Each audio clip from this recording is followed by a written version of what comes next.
for joining me this week. It's always a pleasure to let you in on what ZNBC has to offer. My name is Akukila Makenja, and let's see how this week goes after this. In the ZNBC, just for you.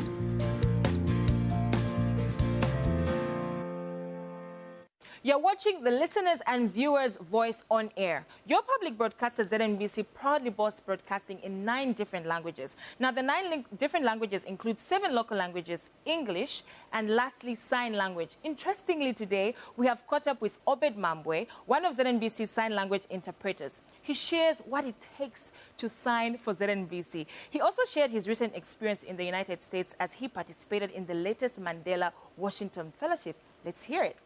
I started working with ZNBC as a full-time employee in 2015, but I have been interpreting here at ZNBC since 2009.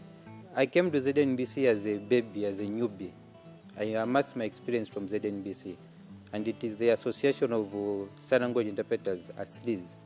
I was groomed here on ZNBC set to become experienced an interpreter, and I was also trained by the same Association of Interpreters in this profession of sign language interpreting. I'm one of the 2019 Mandela Washington Fellowship alumni.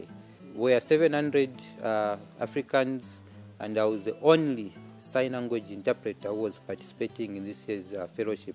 So because I work with the deaf community, I had the privilege to be invited 10 days earlier before the fellowship starts to be hosted at Gallaudet University in Washington, D.C., which is the only liberal arts university for the deaf in the world, where we are trained in American Sign Language and deaf culture to equip us to understand more.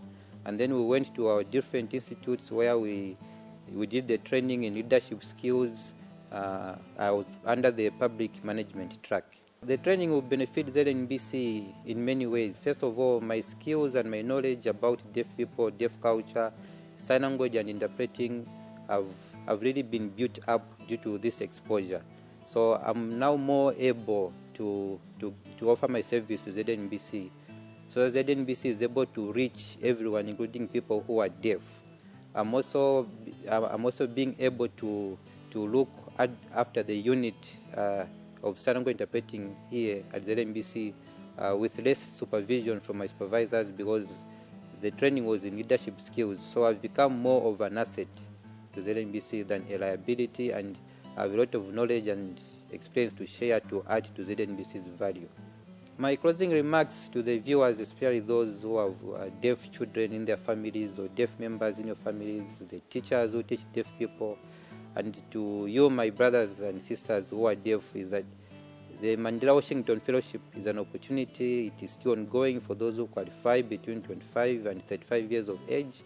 And for those of you who have deaf people in your homes, please allow them to watch ZNBC at 19 hours news and 20 hours news, because that's the only time they have to know what is happening in Zambia. You have opportunities, you can read newspapers, you are able to listen to the radio. Deaf people cannot hear, but at 19 hours news, allow your deaf people in your houses to follow news through sign language interpretation on ZNBC.